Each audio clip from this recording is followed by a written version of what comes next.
Hello YouTube, GeekAllFather here. Another video. This one is Rogue One, a Star Wars story. So we're not going to do an intro video, kind of like a on the way to the cinema video, because I've actually already seen it. I just didn't make a video about it at the time. So it's been a couple of days now. I'm going to see Assassin's Creed as we speak. So, but we'll go straight into talking about Rogue One. Spoilers. Big spoiler alert there, because I will be talking quite frankly about what we saw, or what I saw in the film, and about the little bits and bobs that I picked up on. Need to watch it a second time to really get into all the bits that they threw into the film, because there was quite a few cameos from people that aren't even alive anymore. And rest in peace, Carrie Fisher, or Princess Leia, who tragically died recently after a severe heart attack, and then her mother died a day later. But enough of the sorrowfulness.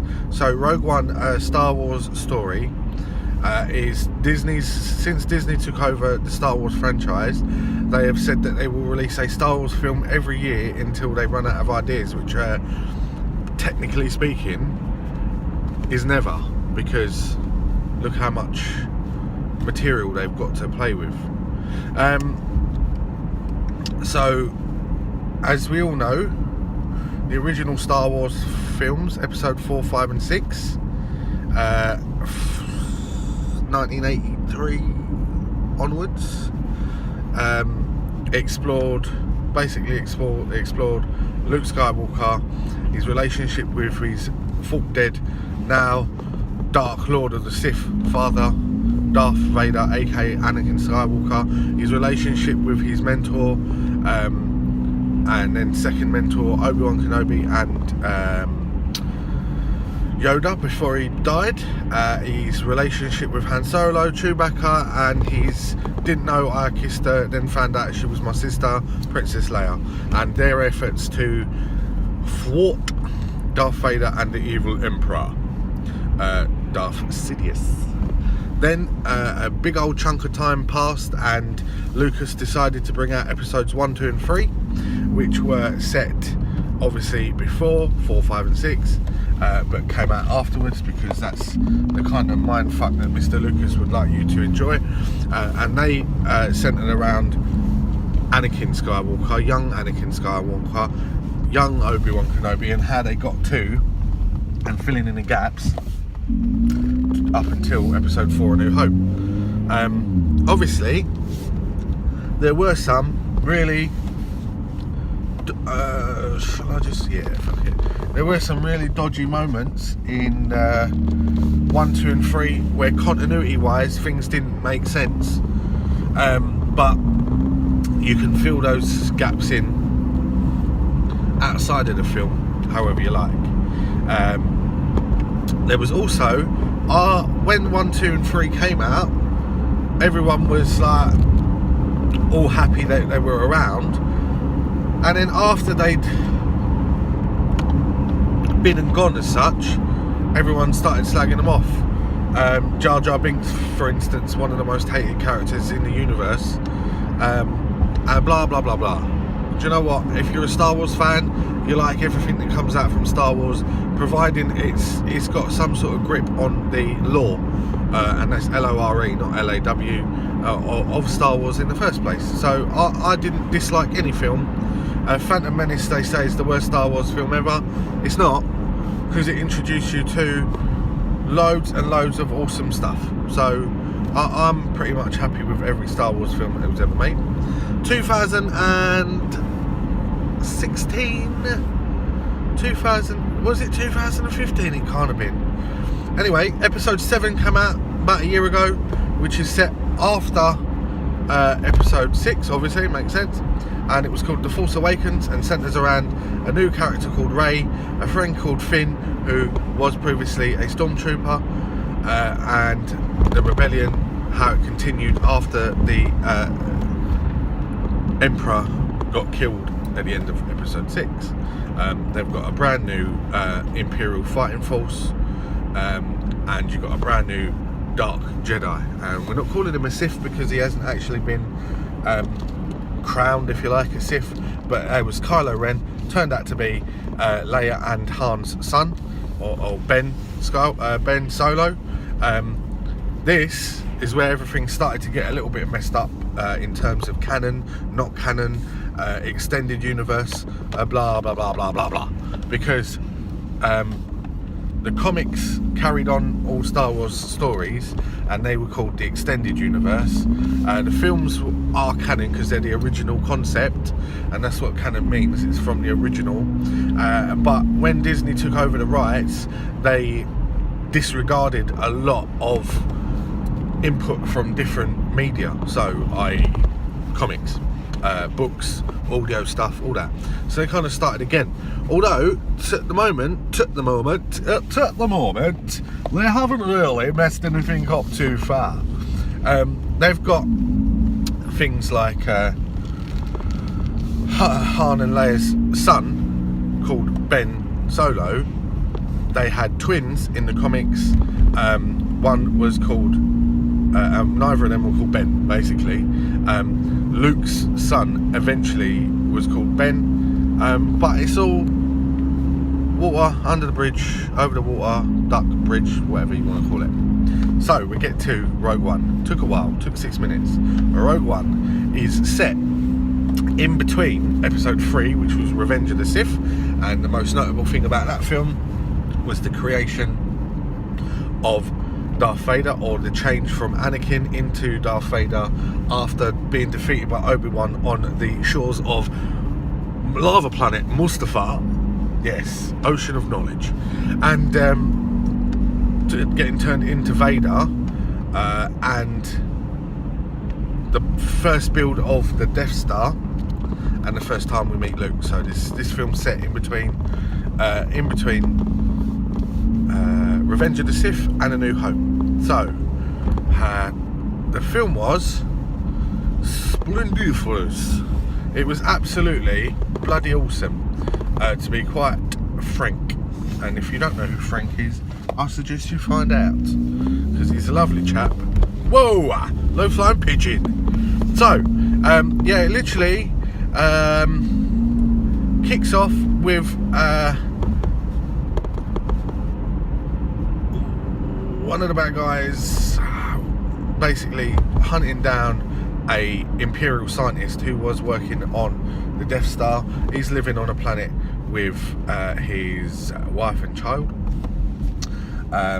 This man finds said scientist and forces him to return to the Empire to finish off the super weapon they call the Death Star. This man's daughter escapes and hides in a hole, as she was instructed to do. If bad guys ever came, they kind of knew that they would do that. And she becomes the main character of the film. So she's basically been orphaned, although she was brought up by Forrest Whitaker's character, who happened to be pretty much of a badass in this film. I'll edit this out, it's the magic of video. So yeah.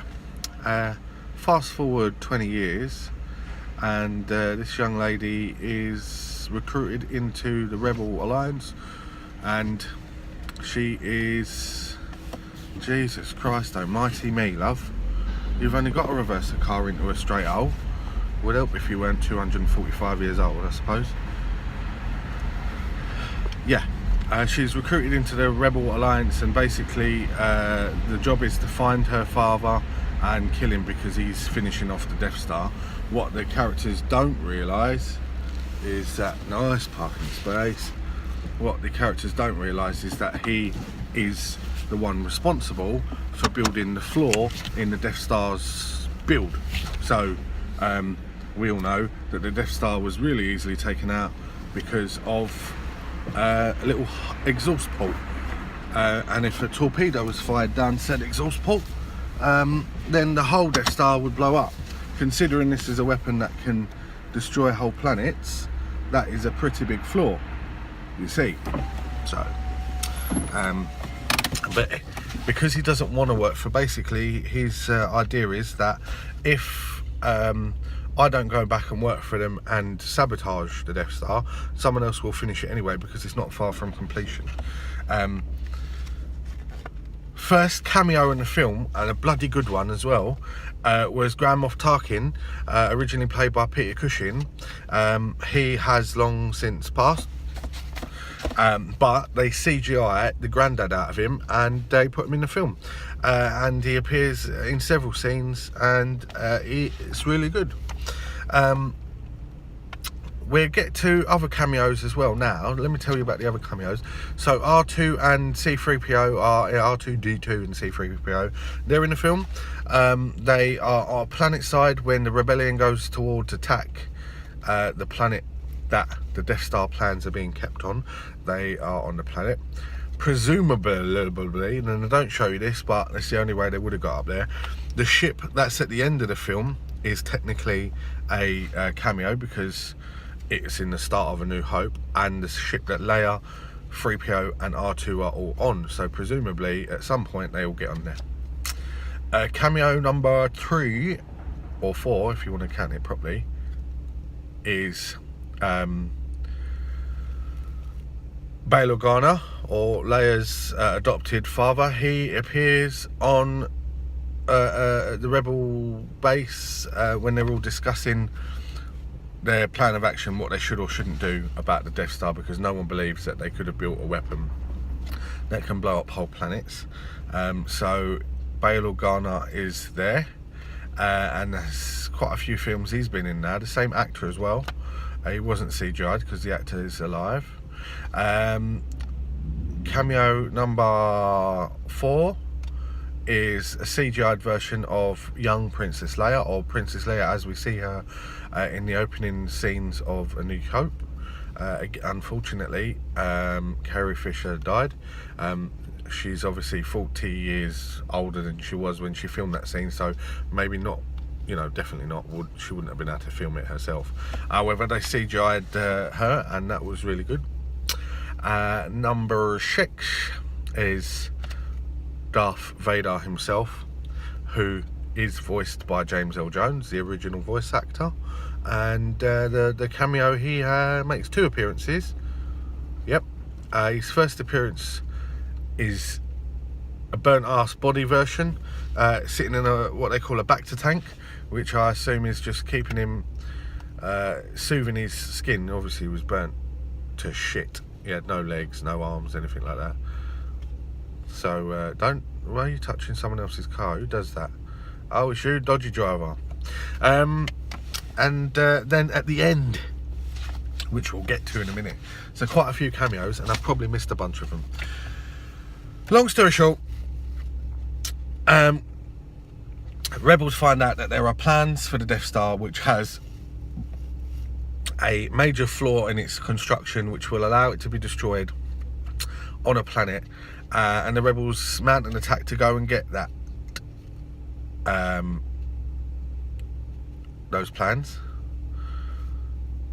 They succeed, they get the plans. The droid, man like K2, wicked funny, very very funny droid, very humorous, gets more serious as he goes through the film, gets to the point where he gets shot to death defending the guys getting the plans, and it's quite a sad moment when he dies, but he was brilliant to have a droid. He surpasses R2 and C-3PO's excellence somewhat, and he's almost, you know, I suppose they probably based him on the droid that was in Force Unleashed, Starkiller's droid, who was also quite witty, funny and sarcastic. So they get the plans, they deliver them to the rebels, and Grand Moff Tarkin says, don't worry about the fleet of ships that are escaping, Vader will deal with him. He's the Star Destroyer turns up, and he captures the ship that we see being captured in the opening scenes of A New Hope. Now, in A New Hope, if you remember, the opening scene literally is a door being cut open, smoke and stormtroopers running through it,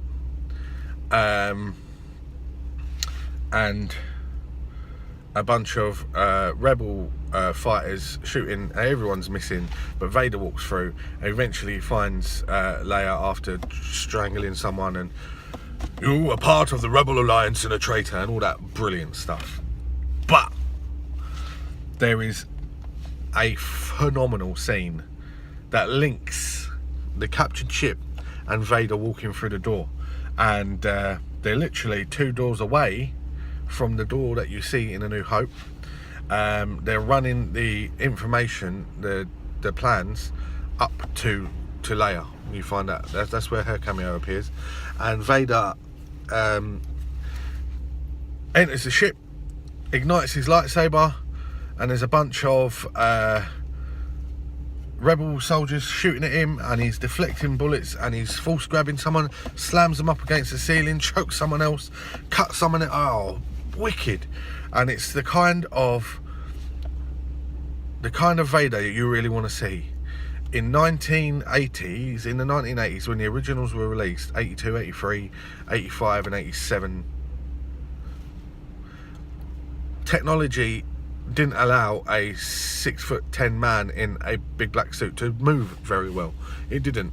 So his fight scene with Luke, the couple of fight scenes he had were very clumpy, very cumbersome. The fight scene he had with Obi-Wan, again depicted as an old man. Well, he was an old man. It was very slow, very just like lurchy. But in this, he's going to absolutely kick ass. The one thing I would say is James L. Jones is older himself now. I think he's in his 80s. You can hear he's got an old voice. So Vader sounds old.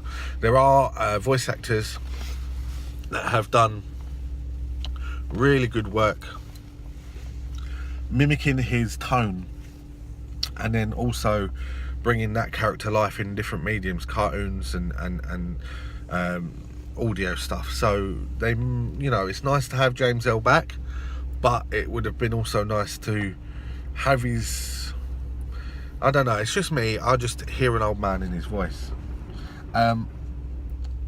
Otherwise, the film was absolutely, it was awesome. Donnie Yen's character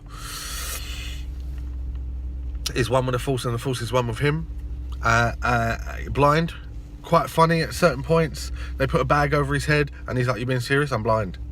At one point I thought that he was going to turn out to be like a Jedi, and he kicks ass anyway, but he's walking through a hail of laser fire and explosions, chanting, "I'm one with the Force is one with me. I'm one with the Force is one with me. I'm one with the Force is one with me." I can say it, can you? He ends up dying, which is a shame because his character could have had his own film. Donnie Yen's character is so sick, funny. Donnie Yen himself created a fighting style for this movie. I thought at one point, that point there where he's walking out, he's got his staff, and I thought it was going to have a lightsaber come out at the end of it, and I would have died. Loads and loads of cameos, loads and loads of references. Vader lives on in a castle, acting like Saruman from Lord of the Rings on Mustafar, where he technically died. He didn't die obviously, but he got fucked up by Obi-Wan. So you go back to Mustafar, there's loads and loads of references to the other films, and they tie it in to within 10 seconds of A New Hope, and it is blinding. So that's the whole review. I'm going to cut some stuff out in the middle. I'm giving Star Wars the false, no, start again. I am giving Rogue One, A Star Wars Story, 9 out of 10 fat guy thumbs.